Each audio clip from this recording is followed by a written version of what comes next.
말씀은 히브리서 11장입니다. 히브리서 11장 1절에서 6절 말씀입니다. 신약성경 363쪽입니다. 다 찾으신 줄 알고 제가 봉독에 올립니다. 믿음은 바라는 것들의 실상이요 보지 못하는 것들의 증거니 선진들이 이로써 증거를 얻었느니라. 믿음으로 모든 세계가 하나님의 말씀으로 지어진 줄을 우리가 아나니 보이는 것은 나타난 것으로 말미암아 된 것이 아니니라. 믿음으로 아벨은 가인보다 더 나은 제사를 하나님께 드림으로 의로운 자라 하시는 증거를 얻었으니 하나님이 그 예물에 대하여 증거하심이라. 저가 죽었으나 그 믿음으로써 오히려 말하느니라. 믿음으로 에녹은 죽음을 보지 않고 옮기웠으니 하나님이 저를 옮기심으로 다시 보이지 아니하니라.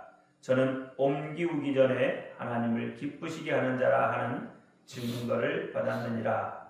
믿음이 없이는 기쁘시게 못하나니 하나님께 나아가는 자는 반드시 그가 계신 것과 또한 그가 자기를 찾는 자들에게 상 주시는 이심을 믿어야 할지니라.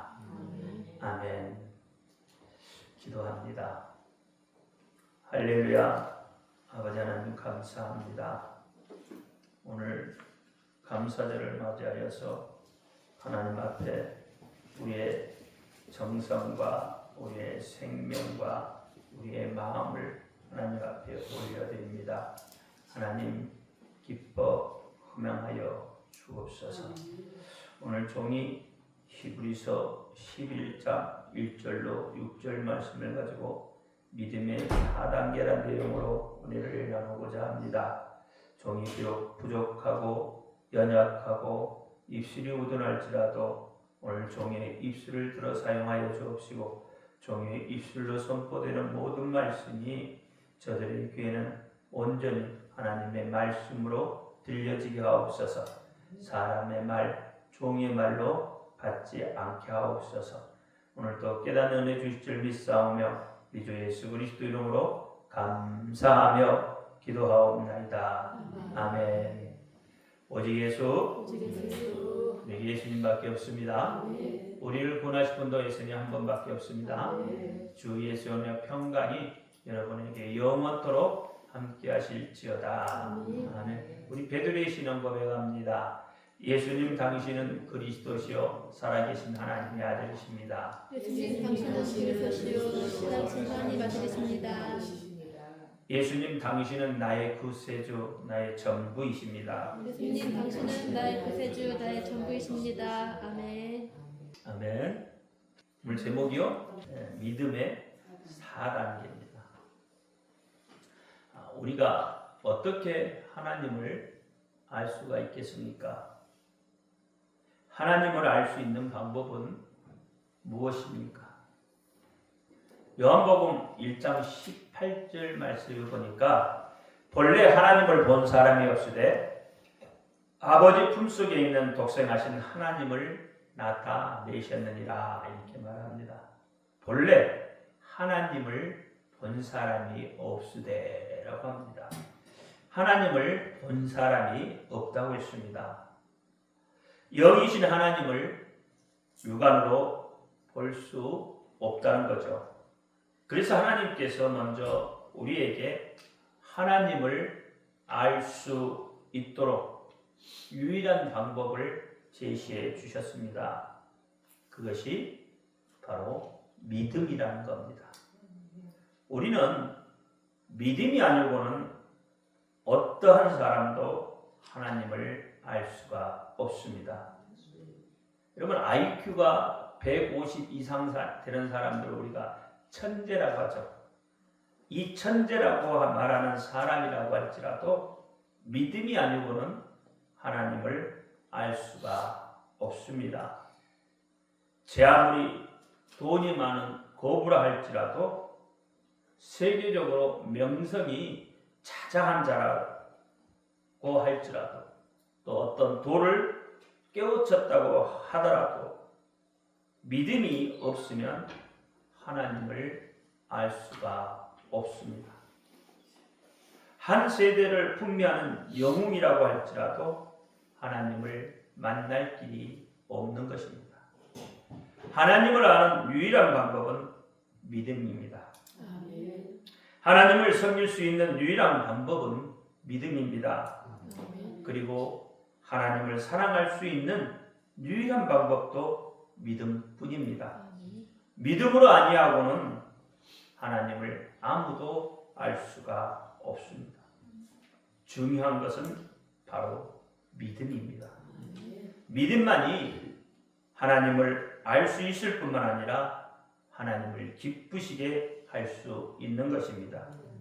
믿음으로만 하나님을 만날 수 있고 믿음으로만 하나님과 사귈 수가 있고 믿음으로만 하나님을 기쁘시게 할 수 있습니다. 로마서 8장 8절에 보니까 육신에 있는 자는 하나님을 기쁘시게 할 수 없느니라 이렇게 말하고 있습니다. 그럼 육신에 있는 자들은 과연 어떤 자들일까요?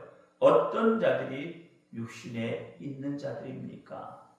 오늘 본문 6절 말씀을 같이 한번 읽습니다.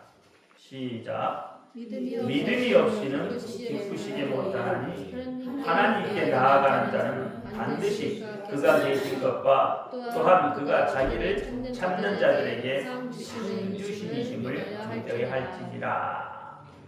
여기에 보니까 믿음이 없이는 기쁘시게 못하느니라 이렇게 말합니다.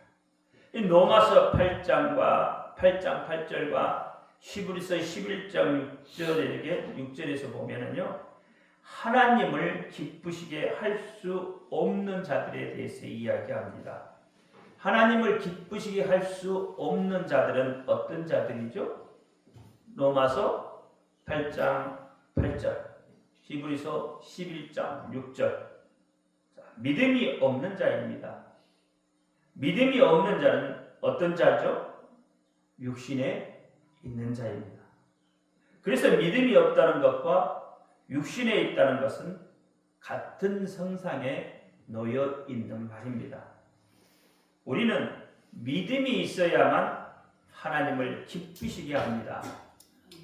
제 아무리 옳은 행동을 해도 믿음이 없이는 하나님을 기쁘시게 할 수 없습니다. 아무리 신앙생활을 오래 했어도 성경을 줄줄줄 외워도 교류에 능통해도 안수를 받고 장로의 직분 아니 그보다 더한 직분을 받았다 해도 믿음이 없이는 하나님을 기쁘시게 할 수 없습니다. 아무리 기도를 많이 해도 믿음이 없이는 하나님을 기쁘시게 못합니다. 율법을 다 알아도 믿음이 없이는 하나님을 기쁘시게 할 수 없습니다. 여러분, 바울이 되기 전 사울을 생각해 보시면 이해가 빠를 겁니다. 사울은 스펙이 대단한 사람이죠. 유대교에 대한 신념도 남달랐던 사람입니다. 열정도 있었고요. 많이 배웠고요. 지위도 있습니다. 그런 그가 예수님을 만나고 참 믿음을 가지고 고백한 말이 있죠. 빌립보서 3장 8절에 또한 모든 것을 해로 여김은 내 주 그리스도 예수를 아는 지식이 가장 고상함이라. 내가 그를 위하여 모든 것을 잃어버리고 빌선물로 여김이라 라고 말하고 있어요. 빌선물을 여기고 예수를 얻었다는 거죠. 이렇게 고백할 수 있는 이유가 무엇입니까? 그것은 믿음입니다. 믿음으로 예수님을 알고 성령님을 알고 하나님을 알았기 때문에 세상의 누르노는 절대 예수를 이해할 수 없고 하나님을 알 수가 없는 겁니다. 믿음은 이처럼 중요한 것입니다. 믿음 그러면 여러분 막연할 수 있죠. 때로는 착각할 수도 있습니다. 믿습니다. 그냥 믿습니다. 이럴 수 있죠. 히브리서 2장 1절 말씀해 보니까 그러므로 모든 들은 것을 우리가 더 간절히 삼갈지니 혹 흘러 떠내려갈까 염려하노라 라고 말합니다. 모든 들은 것을 우리가 더욱 간절히 삼가할지니 이렇게 귀한 복음, 귀한 말씀을 듣고 경솔히 여기지 말라는 것입니다. 우리가 들은 모든 것들은 아주 간절히 삼가면서 그것을 사랑해야 하는 거예요. 흘러 떠내려갈까 염려하라. 우리가 들은 이 복음이 흘러 떠내려간다는 거죠. 그래서 염려한다는 것입니다. 즉 흘러 떠내려가면 안 된다는 거죠. 다시 말하면 들은 복음을 망각하지 말라는 겁니다. 들은 복음을 망각한다는 것은 우리의 생계가 끊어지는 일보다도 더 위험스러운 일이란 말입니다. 그러므로 모든 들은 것들을 우리가 더욱 간절히 사모하고 조심해야 합니다. 믿음이 없이는 들은 모든 것들이 그냥 흘러 떠내려 갈 수밖에 없습니다. 그래서 믿음은 매우 중요합니다. 믿음은 인간 속에 있는 신념을 막연하게 일으켜내는 것이 아니라 오직 하나님의 말씀을 듣고 믿는 것입니다. 로마서 10장 17절에 그러므로 믿음은 들음에서 나며 들음은 그리스도의 말씀으로 말미암았느니라 라고 말합니다. 믿음은 어떨 때 난다고 했어요? 들음에서.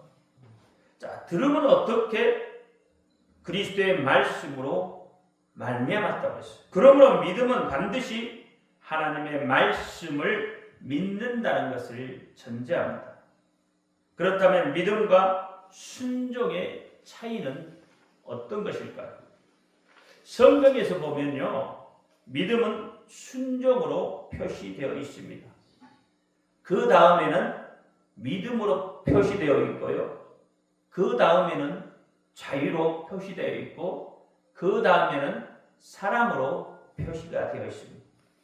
그렇다면 순종도 믿음이고 믿음도 믿음이고 자유도 믿음이고 사랑도 믿음입니다. 이렇게 보면 믿음의 4단계로 되어 있다는 것을 알 수가 있는 거죠. 오늘 우리는 이걸 잘 이해해야 합니다. 그러면 여러분 높은 수준의 신앙에 이르게 되는 거예요. 오늘날 너무나 많은 사람이 믿음의 순종이 있고 믿음이 있고 자유가 있고 사랑이 있다는 것을 잘 모릅니다. 때문에 우리가 자신에게 믿음이 있는지 없는지를 잘 모르고 그냥 신앙생활을 하는 것입니다. 믿음이 있냐고 물어보면 여러분 어떻게 대답하죠? 많은 사람들이 잘 몰라요. 믿음이 있는 것 같기도 하고 어떻게 보면 없는 것 같기도 하고 그냥 어물쩡 넘어가려고 하죠. 구렁이 담 넘어가듯이. 왜 그렇습니까? 그 믿음에 대해서 모르기 때문에 그런 거죠. 내 믿음이 지금 어느 단계에 머물러 있는지도 알지 못하기 때문에 그렇습니다.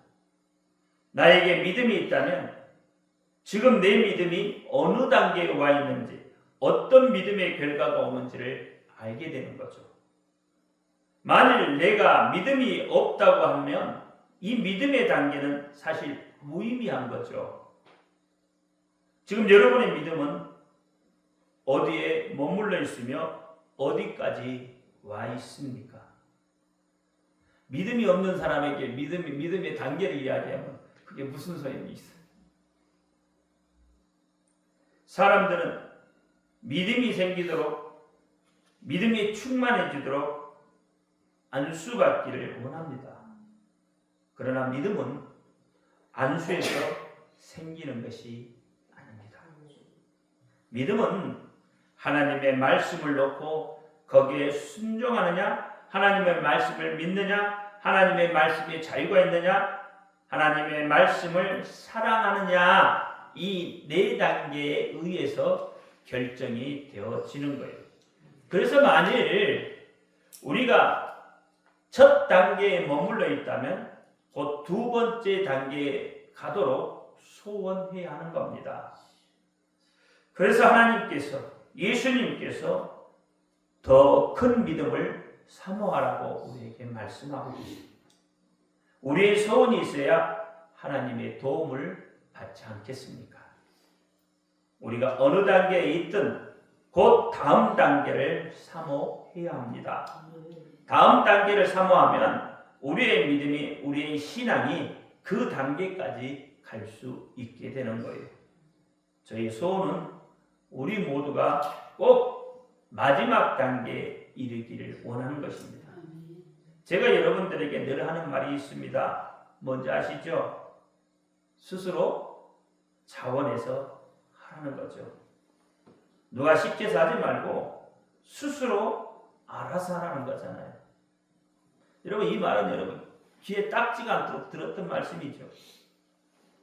이것이 바로 믿음의 세 번째 단계, 네 번째 단계의 믿음이라고 하는 거예요. 지난주에 제가 일꾼과 일꾼이 아닌 사람의 차이점이 무엇인지 가르쳐 드렸습니다. 어떤 사람이 일꾼이고 어떤 사람이 일꾼이 아닙니까? 일꾼이 아닌 사람은 방관자예요. 일꾼은 눈에 뭐가 보여요? 일이 보이는 거예요. 그래서 스스로 하는 겁니다. 사랑해서 하는 겁니다. 그러나 일꾼이 아닌 자는 보고도 자기가 할 일이 아니라고 해서 애써 부정하고 거부하고 심지어는 대적하기까지 합니다. 이 말은 믿음의 단계하고도 일맥상통하다 이 말입니다. 그렇다면 지금 나의 믿음의 단계는 어떠한지 금방 알 수 있잖아요. 우리는 믿음의 네 번째 단계인 사랑의 단계까지 다다르기만 한다면 삶과 죽음, 부유함과 가난함, 이 모든 것을 초월해서 예수 그리스도 한 분만으로 만족하며 살 수 있게 되는 겁니다. 세상이 감당하지 못하는 매우 귀한 사람이 되는 것입니다. 히브리서 11장 37절로 38절에 보니까 돌로 치는 것과 톱으로 캐는 것과 시험과 칼에 죽는 것을 당하고 양과 염소의 가죽을 입고 유리하며 궁핍과 환난과 학대를 받으니 이런 사람은 세상이 감당하지 못하다. 저희가 광야와 산중과 암유가 토기에 유리하였느니 어떻게 이룰 수 있죠? 사랑하면 돼요. 사랑하면 되는 거예요. 우리는 믿음 그러면 그저 믿습니다. 아멘. 그게 믿음인 줄 알았다 이 말입니다. 믿음이 하나인 줄 알았어요. 믿음의 네 단계가 있다는 것이죠. 그런데 그 단계에 대해서 이제 알아봐야 할 거 아니겠어요? 그럼 믿음의 각 단계는 어떤 차이가 있을까요? 어디까지가 순종이고 어디까지가 믿음이고 어디까지가 자유고 어디까지가 사랑입니까? 성경에서 이 네 단계의 믿음을 정확하게 구별해 주고 있어요.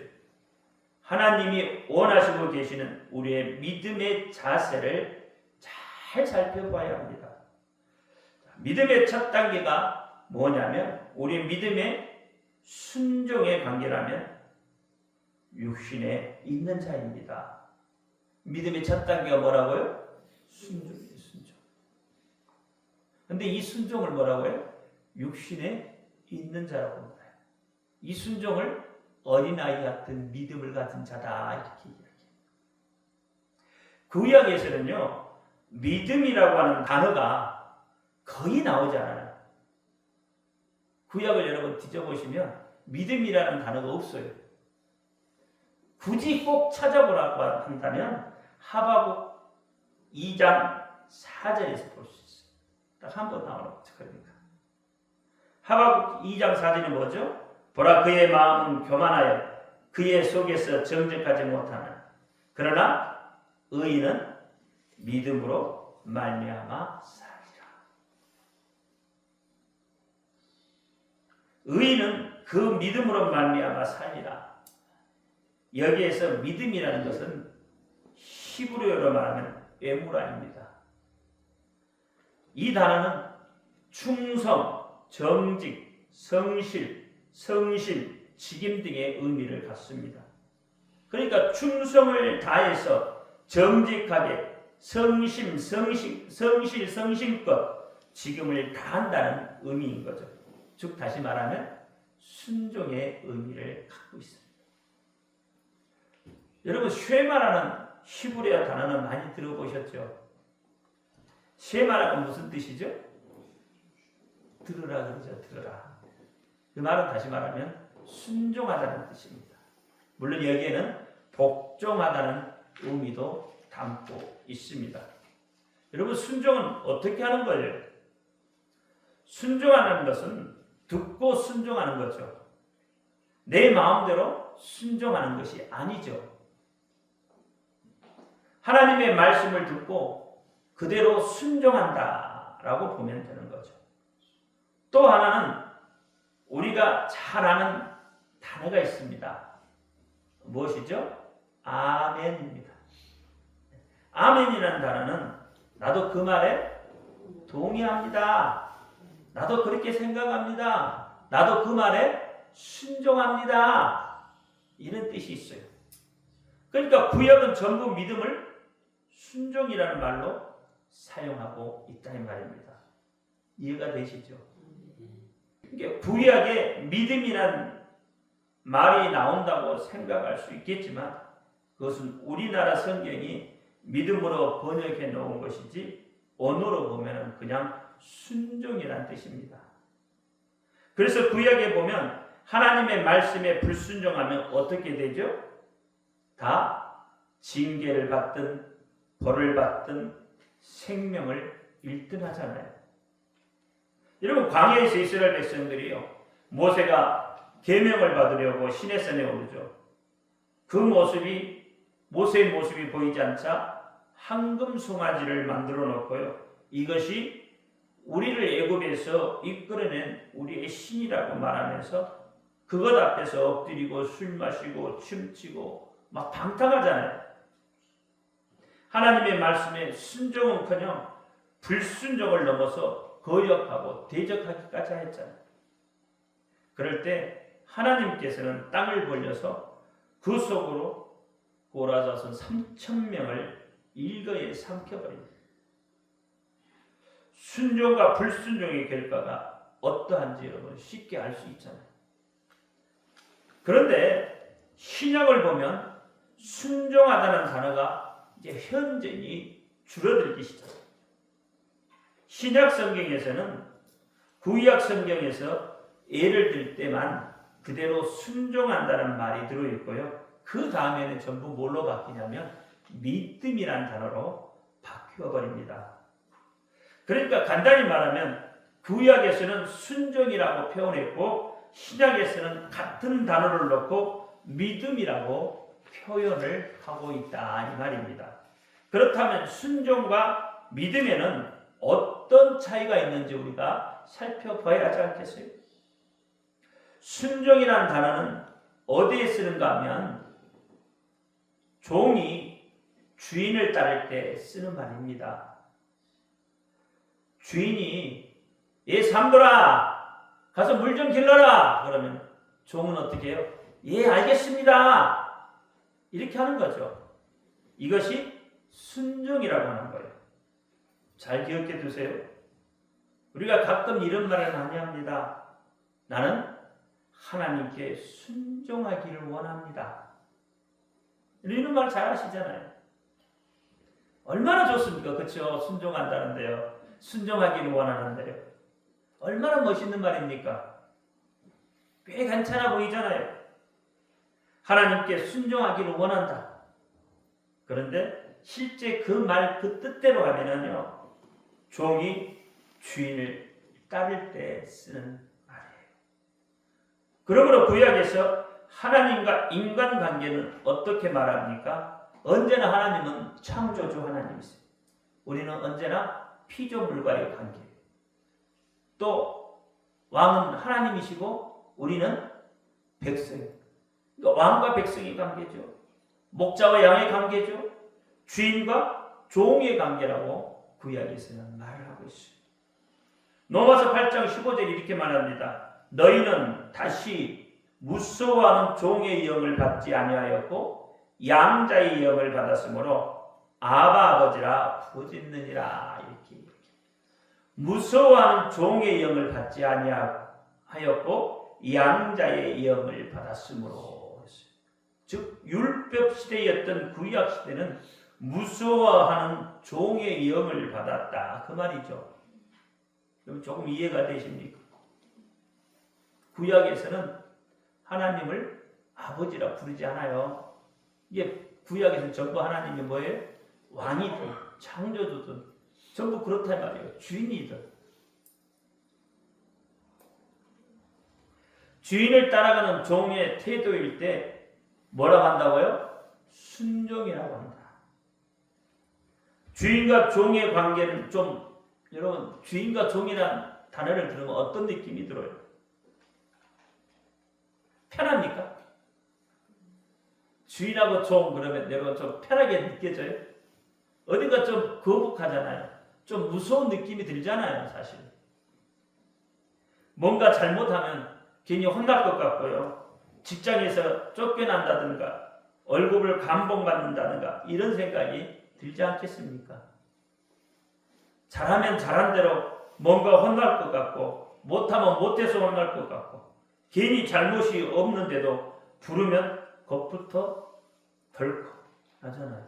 그게 바로 무서운 관계라는 종과 주인의 관계입니다. 우리의 믿음의 단계에서도 우리가 하나님께 순종한다고만 생각하면 거기에는 무엇이 따라와요? 두려움이 따라오게 되어 있어요. 하나님의 말씀을 순종하지 않았을 때 곧 벌과 연결을 하게 되어진다 이 말입니다. 여러분 가만히 한번 생각해 보세요. 어떻습니까? 무슨 일이 잘 안 되면 여러분 무슨 생각부터 하시죠? 몸이 갑자기 아프면 여러분 무슨 생각부터 하셔요? 기도해도 몸이 잘 낫지 않으면 무슨 생각부터 드시냔 말이죠. 우연히 어떻게 사고라도 날라치면 여러분 무슨 생각이 들어요? 대부분은 이렇게 생각합니다. 내가 무슨 잘못을 했나? 내가 하나님 말씀에 순종하지 않은 게 뭐가 있지?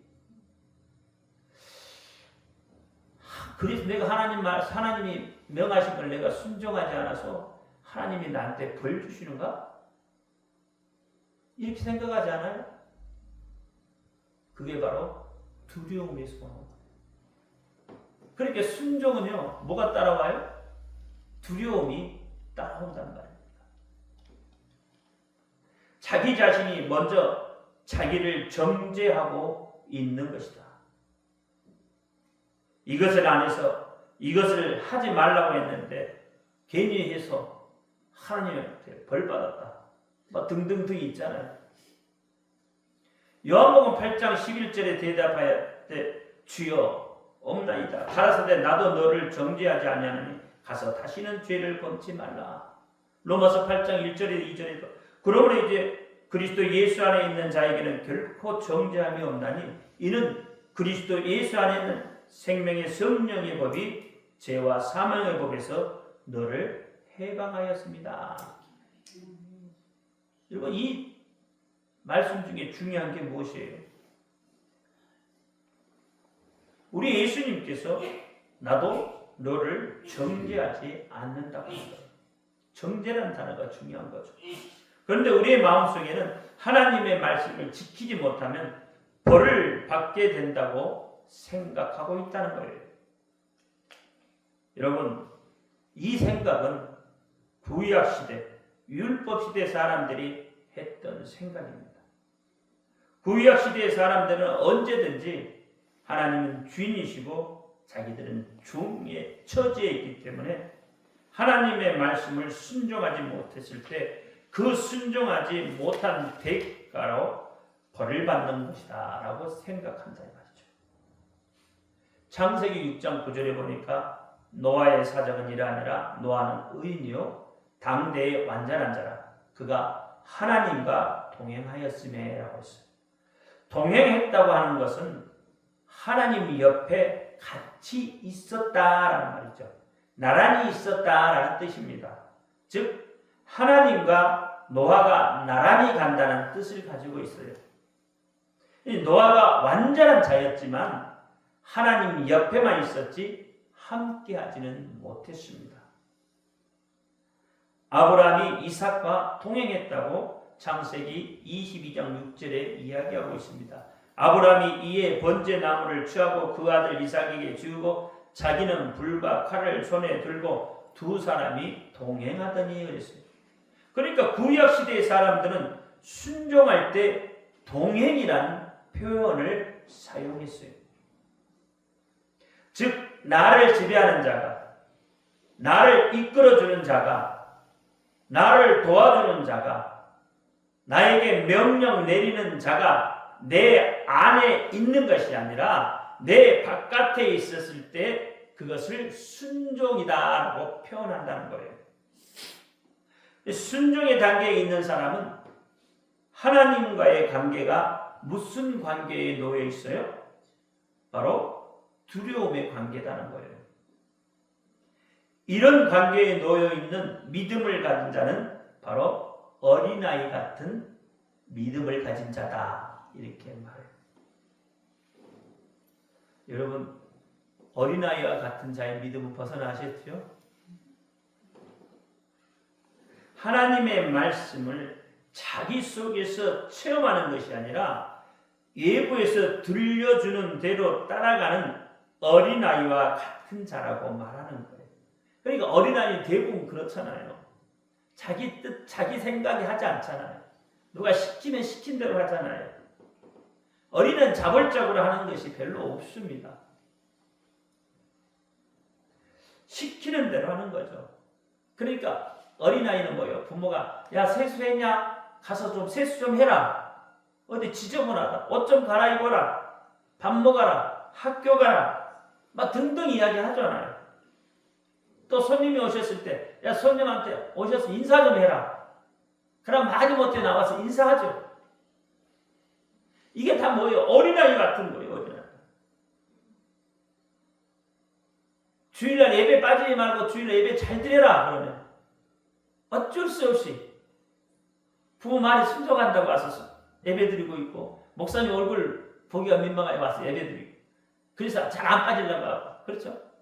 스스로 하는 게 아니라 누군가가 시켜서 하잖아요. 같은 말씀을 놓고 따라가더라도 바깥에서 시키는 대로 따라가는 것은 순종하는 사람이다 그 말이에요. 그러니 순종의 단계에 있는 사람은 믿음의 초보에 놓여 있는 겁니다. 많은 목사님들이 여러분 순종을 강조하잖아요. 그렇죠? 믿음이 초보를 강조하고 있는 거예요. 다시 말씀드리면요. 예수님의 말씀, 하나님의 말씀을 그대로 실천했을지라도 억지로 한 것이 된단 말이에요. 억지로 안 하면 뭔가 나에게 좋지 않는 일이 생길까 봐서 마지못해서 하는 것. 이렇게 순종할 때 종이 주인을 따라가듯이 힘이 드는 거예요. 그래서 믿음 생활이요, 여러분 힘든 겁니다. 믿음 생활 왜 힘들어요? 종이 주인의 말을 따라가야 되잖아요. 얼마나 힘들어요. 하기 싫은데 가서 해야 돼요. 힘들죠. 여러분 믿음 생활 참 힘들죠. 안 하고 싶죠. 힘들어서. 여러분 믿음 생활하는 게 재미가 없잖아요. 왜냐하면 여러분 수동적이기 때문에 그래요. 바로 주인과 종의 관계가 있기 때문에. 히브리서 5장 13절에 보니까 젖을 먹는 자마다 어린아이니 의의 말씀을 경험하지 못한 자여. 젖을 먹는 자는 의의 말씀을 경험하지 못하는 거예요. 순종이라고 하는 것은 참 힘이 듭니다. 거기에는요 두려움이 있습니다. 구약 사람들은 하나님을 아버지라 못 부르잖아요. 하나님을 창조주로만 알아요. 우리가 알듯이 하나님이 나를 낳았다. 예수 그리스도의 피로 나를 낳았다. 그런 아버지로 부르지 못하잖아요. 구약 사람들은.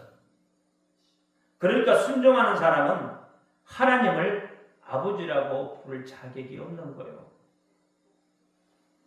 우리가 지금 하나님 아버지라고 부르면서 마음에 두려움이 있고 겨우 순종하는 믿음을 가지고 있다면 그것은 심각한 문제입니다.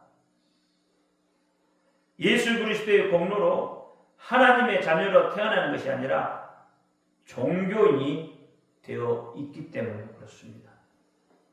불교는 여러분 순종 안 합니까? 이단들은 순종 안 합니까? 이단들은요 우리보다 더 순종 잘해요. 다른 종교에도요 여러분 다 순종이 있어요. 교리에 순종 안 합니까? 무당도요 자기 자신이 섬기는 귀신에게 빌어 물어보지 않습니까? 왜 물어봐요? 가르쳐준 대로 순종하려고 물어보잖아요. 무당이 자기 신에게 빌라고 하면요 무당을 찾아간 그 손님도 같이 빌잖아요. 다시 말하면 순종하지 않느냐 이 말이에요. 무당이 말해도 순종한다 이 말이죠. 우리의 믿음이 순종에 머물러 있다고 하면 그리스도 육신에 있는 자다라고 말하는 겁니다. 육신에 있는 자는 하나님을 기쁘시게 할 수 없습니다. 물론 우리가 하나님을 따르고 순종하기 때문에 거기에서 구원은 받겠죠. 불순종하거나 안 믿는 것보다야 100배 1000배 낫는 거죠. 그러나 하나님께서는 우리가 원하시는 믿음의 순종에 하나님께서 원하는 믿음의 단계는 바로 순종의 단계가 아니라는 겁니다. 솔로몬도 하나님께 순종해서 성전을 지었지만 솔로몬은 하나님을 아버지라고 한 번도 부르지 못했습니다. 종의 역할을 하는 자, 하나님을 두려움 때문에 섬기는 자는 하나님을 아버지라고 부를 수 있는 자격이 없습니다. 두려움 때문에 하나님을 믿는다. 그건 하나님을 안 믿는 것과 같은 거예요.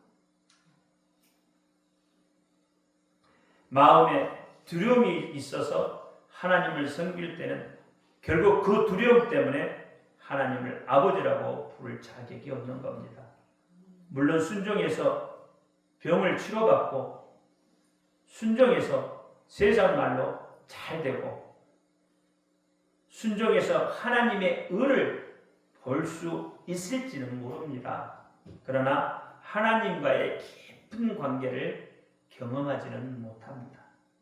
그러므로 우리는 믿음의 단계, 첫 번째인 이 순종의 단계를 벗어나서 다음 단계를 사모해서 더 깊은 하나님과의 관계를 맺을 수 있도록 하나님의 도우심을 바라볼 수 있어야 합니다.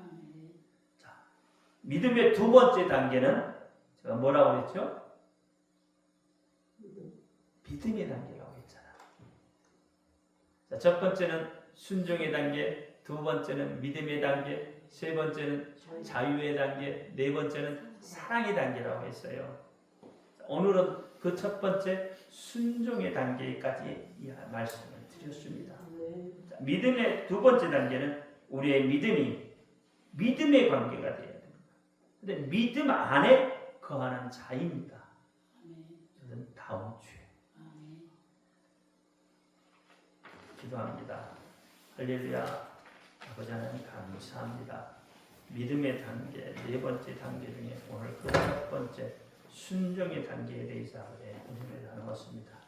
순종의 단계는 육신에 있는 단계, 하나님을 기쁘시게 못한다고 했습니다.